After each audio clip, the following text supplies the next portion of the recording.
Hello friends, good morning. Welcome to ask spoken English academy. मी आरती वाके एक नवीन video घेऊन तुमच्या समोर आली आहे. Again we are in a series of simple past tense. Simple past टेन्सचे आपण ऑलरेडी 2 व्हिडिओ बघितलेले, ज्याच्यामध्ये स्ट्रक्चर कसा तयार होतो आणि दुसऱ्यामध्ये बघितलं भरपूर सारे एक्झाम्पल्स. आता जेव्हा आपल्याला सेंटेन्सेस निगेटिव्ह करायचे असतील किंवा क्वेश्चन करायचे असेल तर कसं करणार हे आज आपण या व्हिडिओमध्ये बघणार आहे. आपण पहिल्यांदा काय शिकलो होतो, सिंपल पास्ट टेन्समध्ये क्रियापदाचं दुसरं रूप वापरतो, बरोबर आहे. आता जर मला निगेटिव्ह सेंटेन्स करायचं असेल तर आपल्याला नो किंवा नॉट यूज करावं लागणार आहे. मग आपण असं करणार का, I went to college at 6 च्या ऐवजी I not went to college किंवा I went not to college असं यूज करू शकत नाही. म्हणजेच जेव्हा जेव्हा आपल्याला एखाद्या सेंटेन्सचा निगेटिव्ह सेंटेन्स करायचा आहे किंवा क्वेश्चन करायचं असतं तेव्हा आपल्याला कंपल्सरी हेल्पिंग वर्ब किंवा मॉडल ऑक्झिलरी वर्बचा वापर करावा लागतो. आणि डायरेक्टली सिंपल पास्ट टेन्समध्ये आपल्याला कुठेही हेल्पिंग वर्ब दिसलेला नाही. म्हणजेच तो आपल्याला आता हुडकून काढायचा की सिंपल पास्ट टेन्समध्ये आपल्याला काय यूज करावं लागेल. जसं सिंपल प्रेझेंट टेन्समध्ये आपण क्रियापदाचं पहिलं रूप असेल तर डू हे हेल्पिंग वर्ब वापरलेलं आहे आणि क्रियापदाला जेव्हा यस आणि ईएस हा प्रत्यय लावला होता तिथं आपण डज वापरलाय. तसंच सिंपल पास्ट टेन्समध्ये सुद्धा आपल्याला एक हेल्पिंग वर्बची गरज लागणार आहे आणि तो हेल्पिंग वर्ब कोणता आहे ते आज आपण बघूया. जेव्हा जेव्हा आपण क्रियापदाचं दुसरं रूप वापरलेलं आहे सेंटेन्सेसमध्ये, म्हणजेच पास्ट फॉर्म ऑफ वर्ब वापरलेला आहे, म्हणजेच क्रियापदाचं दुसरं रूप वापरलेलं आहे. म्हणजेच तो काय आहे तर क्रियापदाचं जेव्हा जेव्हा दुसरं रूप वापरलं जातं तेव्हा डीड प्लस क्रियापदाचं पहिलं रूप वापरलेलं असतं. म्हणजेच इनडायरेक्टली सिंपल पास्ट टेन्समध्ये आपल्याला as a helping verb did use करायचं.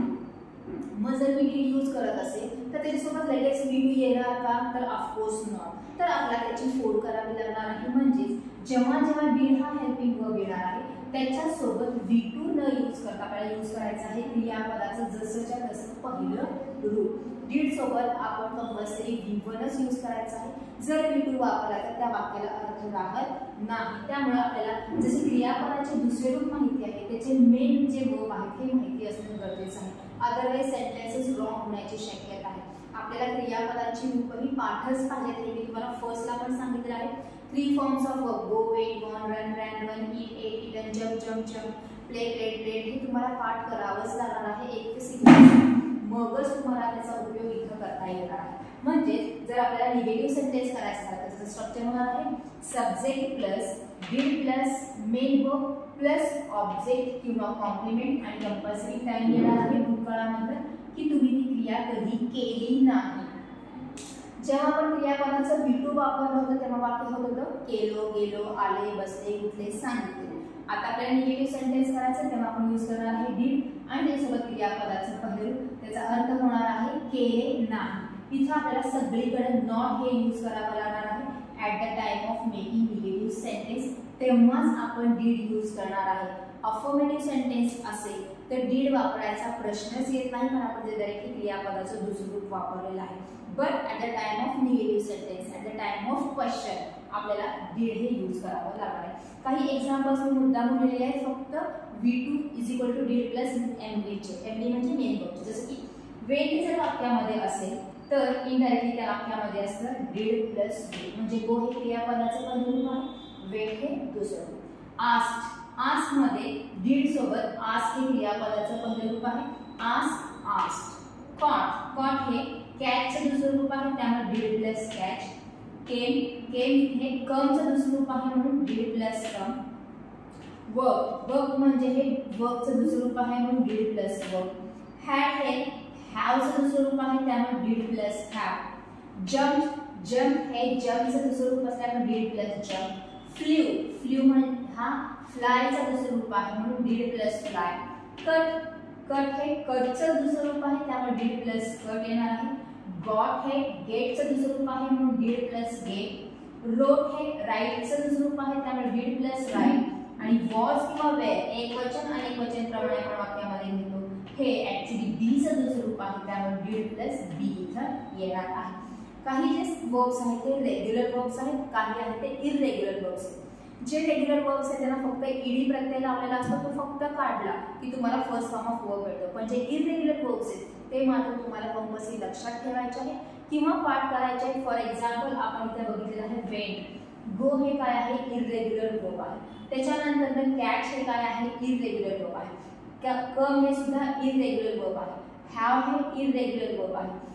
बी हे इरेग्युलर वर्ब आहे, त्याच्यानंतर राईट हे इरेग्युलर वर्ब आहे, गेट इरेग्युलर वर्ब आहे, कट इरेग्युलर वर्ब आहे, फ्लाय इरेग्युलर वर्ब आहे. पण तेच आस्क, वर आणि जम्प हे रेग्युलर वर्ब्स. कसं कळलं? कारण त्याला फक्त आपण ईडी हा प्रत्यय लावलेला आहे. तो जरी तुम्ही ईडी प्रत्यय जरी काढला, डी किंवा ईडी जर प्रत्यय काढला, तुम्हाला फर्स्ट फॉर्म ऑफ वर्ब मिळेल. पण जे इरेग्युलर वर्ब्स आहेत, you will have to by heart them और कीप इन माइंड. तुम्हाला ते लक्षातच ठेवावे लागणार आहे, मगच तुम्हाला त्याचा वापर करता येणार आहे. म्हणजे जेव्हा जेव्हा तुम्हाला एखादं सेंटेन्स निगेटिव्ह करायचं आहे सिंपल पास्ट टेन्स तर तुम्हाला हा फॉर्म्युला येणं खूप गरजेचं आहे. डीड हे हेल्पिंग वर्ब येणार आहे, त्याच्यानंतर नॉट हे येणार आहे निगेटिव्ह करायचं आहे, आणि मग येणार आहे क्रियापदाचं पद. जर तुम्हाला डीड आणि नॉट सेपरेट घ्यायचं असेल तर तुम्ही शॉर्ट फॉर्म घेऊ शकता, डिडंट,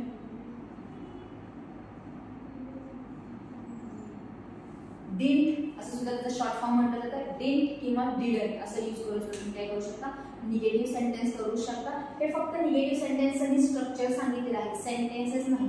पुढच्या व्हिडिओमध्ये आपण फक्त निगेटिव्ह सेंटेन्सेसचे स्ट्रक्चर कसे होतील, त्याच्यानंतर क्वेश्चन कसे होऊ शकतात ते आपण डिटेलमध्ये बघणार. फक्त आजचा फोकस काय आहे, V2 म्हणजे काय, तर did plus main verb. Main verb कोणकोणते आहे आणि त्यांचं V2 कशा प्रकारे येतं हे तुम्हाला लक्षात येणं खूप गरजेचं आहे. ह्याची भरपूर प्रॅक्टिस करा. पहिल्यांदा फक्त V2 चे सगळे फॉर्म्स लिहून काढा जेवढे तुम्हाला येतात. त्याच्या पुढे लगेच अशी 4 लिहा डीड प्लस इवनचं, म्हणजे तुम्हाला कोणकोणते क्रियापद येतात, कोणकोणत्या क्रियापदाचं दुसरं तुम्हाला माहित आहे की नाही, तुमची टेस्ट होऊन जाईल. आणि जे येत नाही ते तुम्ही लगेच लक्षात ठेवू शकता, पाठ करू शकता किंवा अभ्यास करू शकता, जेणेकरून सेंटेन्सेस करताना तुमच्याकडनं छोटे छोटे सुद्धा चुका होता कामा नये. So we can list of V2 first. तर एका खाली एक असे V2 लिहून काढा, क्रियापदाचे दुसरे लिहून काढा. मग त्याच्यानंतर मी जसं लिहिलेलं आहे तशा प्रकारे करण्याचा प्रयत्न करा. म्हणजे तुम्हाला निगेटिव्ह सेंटेन्स करण्यासाठी लागणारा जे महत्त्वाचा भाग आहे तुमच्याकडे आहे का नाही ते तुम्हाला कळून येईल. So this is for today.